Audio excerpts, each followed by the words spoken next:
बिस्मिल्लाहिर्रहमानिर्रहीम। Dear students, आज हमारा उन्वान जो है ये है हुकूमत। और आपको मालूम है कि ये हमारा जो है ये पांचवा चैप्टर है। और सबसे पहले आपने ये देखना है कि ये गवर्नमेंट या हुकूमत क्या होती है। मैंने आपको पहले भी बताया था कि गवर्नमेंट या हुकूमत जो है ये तीन शोबों पर मुश्तमिल होती है, या इसके तीन शोबे होते हैं जिनको हम थ्री ऑर्गन्स ऑफ गवर्नमेंट बोलते हैं। वो होते हैं पार्लियामेंट और एग्जीक्यूटिव, और उसके अलावा क्या होता है, जुडिशरी। ये तीन जो है ऑर्गन्स ऑफ द गवर्नमेंट कहलाते हैं। अब हम देखेंगे कि इस चैप्टर के अंदर कि हमें जो मीनिंग या मफहूम जो है वो क्या बताया गया। तो यहाँ जो हुकूमत का मफहूम है या मीनिंग वो ये है कि हुकूमत सियासी कंट्रोल का ऐसा निज़ाम है जिसके तहत कानून बनाने और नाफिज करने का हक आज़ाद सियासी मुआशरे में मखसूस अफराद को होता है। आपने ये देखना है इसके अंदर जो है तीन मेन पॉइंट्स हैं जिनको आपने ज़ेरे गौर रखना है। एक ये है कि ये सियासी कंट्रोल का निज़ाम है। दूसरी बात क्या आ गई, कानून बनाने और नाफिज करने का हक। और तीसरी बात क्या आ गई कि आज़ाद सियासी मुआशरे में मखसूस अफराद को। बेटा आपको मालूम है कि जैसे हम जानते हैं कि जो हमारा निज़ाम होता है हुकूमत का, तो हुकूमत में आप देखें कि बेशक उसको मुंतखब करने वाले, उसका इंतखाब या इलेक्शन करने वाले हम लोग ही होते हैं, लेकिन उसके बाद क्या है, वो एक मखसूस जो या चंद अफराद जो हैं उनको ये हक हासिल होता है, वही कानून बनाते हैं और वही नाफिज करते हैं। तो बेटा ये ज़हन में रख लें कि हुकूमत का मफहूम ये है कि हुकूमत सियासी कंट्रोल का ऐसा निज़ाम है। फिर ज़हन में रखिए, हुकूमत सियासी कंट्रोल का ऐसा निज़ाम है जिसके तहत कानून बनाने और नाफिज करने का हक आज़ाद सियासी मुआशरे में मखसूस अफराद को होता है। उसके बाद बेटा आपने ज़हन में रखना है कि नेक्स्ट आ गया प्रोफेसर डॉक्टर मोहम्मद सरवर, कि इनके बकौल ये क्या कहते हैं। इनकी जो डेफिनेशन या इनकी जो तारीफ है वो थोड़ी सी तवील है, लेकिन आपने जो है इसको मेरे साथ सुनना है और उसके साथ साथ अपनी बुक से रीड करना है और इसे पूरी तरह से आपने ज़हन नशीन और तैयार कर लेना है। हुकूमत जमहूरी रियासत में मुंतखब अफराद की एक ऐसी तंजीम है जो आइन के मुताबिक अवाम की इज्तमाही तरक्की के लिए पॉलिसी को नाफिज करती है। मसलन बरतानिया में पार्लिमानी हुकूमत, एक और जगह कहते हैं कि हुकूमत से मुराद ऐसा इक़्तिदार आला है जो एक रियासत में या एक आज़ाद सियासी मुआशरे में एक या चंद मुंतखब अफराद की तरफ से बरतर सियासी हैसियत में इस्तेमाल किया जाता है, और हुकूमत का ये आला अख्तियार आइन के मुताबिक अवाम का अता करदा होता है जो कि मुआशरा में राया की हैसियत रखते हैं। देखिए बेटा, इसमें जो बातें हैं अहम वो ये हैं। एक तो ये है कि हुकूमत जो है वो जमहूरी रियासत में मुंतखब अफराद की एक ऐसी तंजीम है। देखिए बेटा, ये मुंतखब अफराद की तंजीम है, और किस में, जमहूरी रियासत में। किसके अंदर, जमहूरी रियासत में, क्योंकि हम जमहूरियत के ज़रिए से, हम अपने वोट्स के ज़रिए से जो अवाम है वो लोगों का इंतखाब करते हैं। उसके अलावा क्या है कि अब उनको यह कैसे मिलता है कि जो वो आइन के मुताबिक अवाम की इज्तमाही तरक्की के लिए पॉलिसी को नाफिज करती हैं, और वो हुकूमत क्या करती है कि आइन के ज़रिए से अवाम की जो है इज्तमाही तरक्की के लिए पॉलिसी को नाफिज करती है।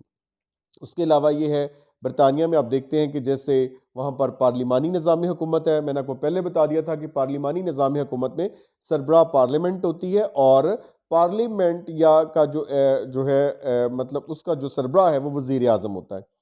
इसके अलावा आप देखेंगे कि हुकूमत से मुराद एक ऐसा इक़्तिदार आला है जो एक रियासत में या एक आज़ाद सियासी मुआशरे में एक या चंद मुंतखब अफराद की तरफ से बरतर सियासी हैसियत में इस्तेमाल किया जाता है। देखिए बेटा, कि जैसे जिन ममालिक के अंदर बादशाहत है या प्रेसिडेंशियल फॉर्म ऑफ गवर्नमेंट है, तो वहाँ पर क्या करते हैं कि वो एक ही बंदे को जो है वो बरतर अख्तियार दे देते हैं। लेकिन जो आपने देखा है कि या फिर चंद मुंतखब अफराद, जैसे आपने देखा है कि पार्लियामेंट्री फॉर्म ऑफ गवर्नमेंट में पार्लियामेंट के पास अख्तियारात होते हैं, फिर पार्लियामेंट में से जो काबीना बनाई जाती है वो, और फिर वज़ीर आज़म जो है उनके पास वो अख्तियारात होते हैं। इस तरह से चंद जो मुंतखब अफराद हैं उनके पास यह हक हासिल होता है।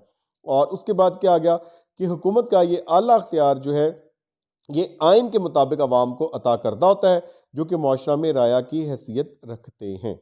तो बेटा ये जो है अब जहन में रखिएगा कि वो जो मुंतखब अफराद हैं, उनको ये बरतर हैसियत में जो हक हासिल होता है, ये जो है आइन उन्हें अता करता है। आइन के मुताबिक उन्होंने ये इस्तेमाल करना होता है। अब आपने ये देखना है कि गवर्नमेंट या हुकूमत के लिए आपने देखा कि उसका जो है जो उसके 3 शोबे होते हैं, और आप देखते हैं कि उसमें मुकन्नना जो है वो किसी भी मुनज़्ज़म मुआशरे के लिए मुकन्नना या पार्लियामेंट जो है वो मुनज़्ज़म मुआशरे के लिए कानून साजी करती है। ज़ाहिर बात है कि कानून का होना किसी भी मुनज़्ज़म मुआशरे के लिए बहुत ज़रूरी है, और इस जो है उसके ज़रिए से क्या है कि लोग फिर बेहतर ज़िंदगी गुजारने के काबिल हो जाते हैं।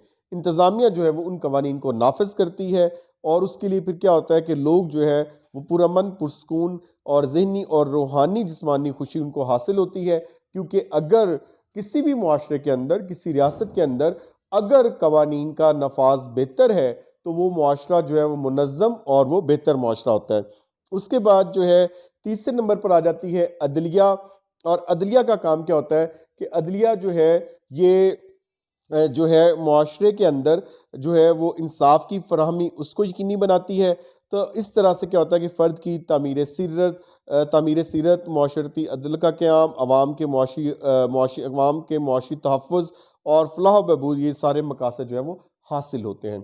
तो ये आ गया जी, हमने देखा कि गवर्नमेंट क्या है, उसके शोबे कौन से हैं, उसका meaning professor doctor Mohammad Sarwar ने क्या उसके बारे में इरशाद फरमाया। अब उसके बाद हम देखते हैं कि क्लासिफिकेशन ऑफ गवर्नमेंट या हुकूमत की दर्जा बंदी। अब जब बात आएगी हुकूमत की दर्जा बंदी, तो उसमें जो मुख्तलिफ मुफक्करीन हैं, उन्होंने अपने अपने तौर पर हुकूमत की मुख्तलिफ जो है वो दर्जा बंदी बयान की। सबसे पहले हम अरस्तु जो है यानी अरिस्टोटल जो है उसकी दर्जा बंदी देखेंगे, लेकिन उसके लिए हमने पहले ये देखना है कि जितनी भी आप जगह पर चले जाएं, वहाँ पर जो है जितनी भी स्टेट्स हैं या रियासतें, स्टेट के लिए आपने देखा है कि उसके 4 अज्जा होते हैं। रियासत के अंदर इन 4 अज्जा का होना ज़रूरी है, इनके बगैर जो है वो रियासत तश्कील नहीं पाती। तो रियासत के अंदर या स्टेट के अंदर नंबर 1 क्या होती है, पॉपुलेशन या उसकी आबादी। नंबर 2 उसका टेरिटरी या इलाका। नंबर 3 जो है उसकी गवर्नमेंट यानी हुकूमत। और नंबर 4 जो उसका इक़्तिदार आला या सोवरेनिटी होती है। तो ये स्टेट जो है, कहीं भी आप चले जाएं दुनिया में जितनी भी स्टेट्स हैं, उन सारी स्टेट्स के जो रिक्विजिट्स या उन स्टेट्स के जो बुनियादी अज्जा हैं वो यही हैं, पॉपुलेशन, टेरिटरी और गवर्नमेंट और सोवरेनिटी। और हम उसमें रियासत के इन चारों अज्जा में से हमने जो है आपने देखा कि जो चौथा चैप्टर था वो हमने पढ़ा था सोवरेनिटी का।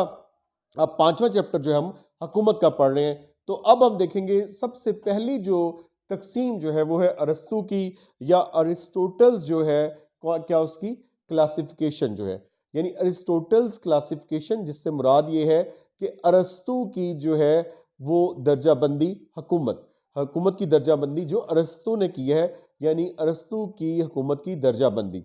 अब अरस्तु की आपको पता है कि उसकी जो तसनीफ थी या उसकी किताब यानी बुक उसकी वो कौन सी थी, पॉलिटिक्स। अब उसने जो अपनी किताब जो पॉलिटिक्स है या जो उसकी किताब जो इसका नाम सियासत था, उसके अंदर उसने जो है वो हुकूमत की दर्जाबंदी बयान करने के लिए उसने 2 असूलों को या 2 प्रिंसिपल्स को मद्देनजर रखा।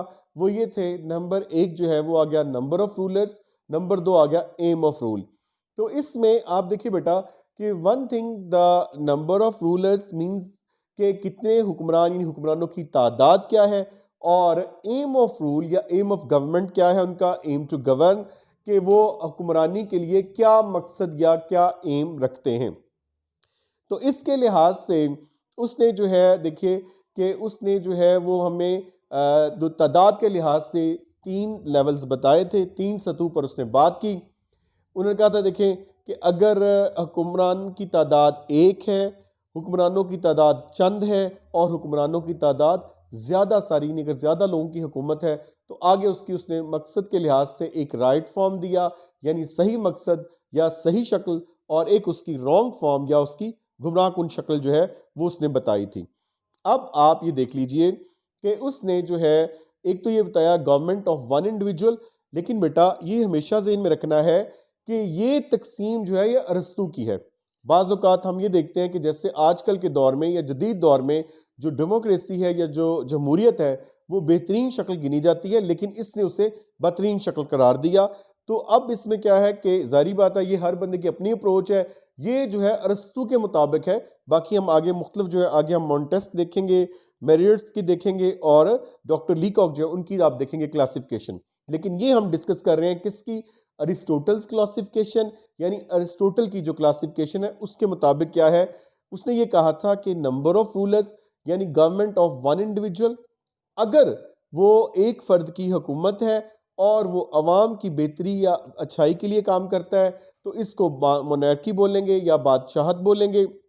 और अगर जो है फ़र्ज़ किया कि वो अगर अवाम के ऊपर जबर करता है और अवाम के वो हक में या फ़ायदे के लिए काम नहीं करता तो उसको जो है टायरनी या उसको जाबराना हुकूमत बोलेंगे। और इसी तरह से अगर वो चंद अफराद की यानी government of a few individuals है, यानी चंद अफराद की अगर हुकूमत हो और अगर वो अवाम के फ़ायदे के लिए काम करेंगे तो हम उसको अरिस्टोक्रेसी यानी अशराफिया बोलेंगे। और अगर जो है वो अवाम के जो है अवाम के फ़ायदे को नज़रअंदाज करें और वो अपनी मनमानी या अपने फ़ायदे के लिए काम करेंगे तो उसको हम ओलिगार्की या जो है चंद सिरी जो है वो उसको हुकूमत बोलेंगे। और उसके बाद जो है गवर्नमेंट ऑफ मैनी इंडिविजुअल्स यानी जो काफ़ी ज़्यादा अफराद की हुकूमत है, अगर वो अवाम की फ़लाह के लिए या भलाई के लिए काम करेंगे तो हम उसको मुनज़्ज़म मुआशरा या पॉलिटी बोलेंगे। और अगर वो जो है अपनी मनमानी करने लगे और हुक्मरान तबका जो वो अवाम का इस्तेहसाल करने लगे तो इसको फिर हम जो है डेमोक्रेसी या जमहूरियत बोलेंगे। तो अरस्तू के नज़दीक जो डेमोक्रेसी या जमहूरियत जो है वो बदतरीन या गुमराहकुन शक्ल है। लेकिन मैंने आपको बेटा पहले ही बता दिया कि ये जो दर्जाबंदी थी ये अरस्तू के मुताबिक थी। और आपको पता है कि बाद में जो फ़िलासफ़र्स आते गए, वो फ़क़रीन आते गए, उन्होंने कई राय जो हैं वो पेश की। अब आप इसको एक दफ़ा फिर देख लीजिए कि जो अरस्तू के मुताबिक या अरस्तू के नज़रिए के मुताबिक क्या है कि अगर एक फ़र्द की हुकूमत हो, अगर क्या होगी एक फ़र्द की हुकूमत और वो अगर अवाम के मुफाद के लिए काम करें तो उसे बादशाहत या मोनार्की कहा जाएगा। और अगर हुक्मरान के है वो इज्तमाही मुफाद की बजाय वो क्या करता है, ज़ाती मुफाद को जो है उसके लिए अपने इख्तियारात इस्तेमाल करे तो उसको जो है वो जो है जाबराना हुकूमत या उसको टायरनी बोला जाएगा। और उसके बाद क्या है देखें कि उसके बाद नंबर नेक्स्ट जो है वो आ गया, अगर वो चंद अफराद की यानी government of a few individuals हो यानी चंद अफराद की हुकूमत हो और वो जो है अगर आप देखेंगे कि अगर वो चंद अफराद की हुकूमत है और अगर वो अवाम के फ़ायदे के लिए काम करेंगे तो उसको अशराफिया या उसको अरिस्टोक्रेसी बोला जाएगा। अगर वो क्या करेंगे, वो अवाम के मुफाद में अगर काम करेंगे।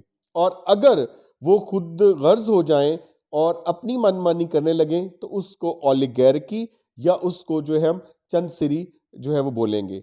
और उसके बाद आ गया, अगर वो जो है बहुत ज़्यादा अफराद की हुकूमत हो, यानी अगर आप देखते हैं कि अगर इक़्तिदार जो है वो अक्सरियत के पास हो और अगर उनका मकसद जो है वो अवाम की फ़लाह आमा हो और उसको जो है अगर वो अवाम की फ़लाह के लिए या फ़लाह आमा के लिए काम करें तो उसको हम पॉलिटी या मुनज़्ज़म मुआशरा बोलेंगे। और अगर वो हुक्मरान तबका जो है वो अवाम का इस्तेहसाल करे तो फिर हम उसे डेमोक्रेसी या जमहूरियत बोलेंगे। तो अरस्तू के मुताबिक जो डेमोक्रेसी या जमहूरियत है ये हुकूमत की बदतरीन और गुमराह कुन शक्ल है। तो बेटा उम्मीद है कि आपने ये यहाँ तक जो है टॉपिक इसमें सारा आपने देख लिया। मैं फिर रिपीट किए देता हूँ कि आपने देखा कि गवर्नमेंट क्या है, गवर्नमेंट के शोबे हमने डिस्कस किए, डॉक्टर मोहम्मद सरवर जो है उनके मुताबिक देखा गवर्नमेंट क्या है।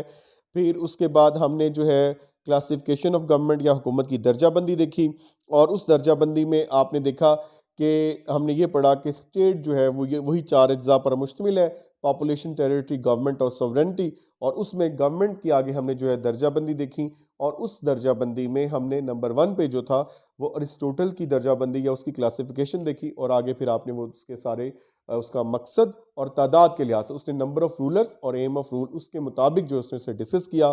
तो hope you will have got it and you have made it clear in your mind and best of luck and prepare it. Thank you very much.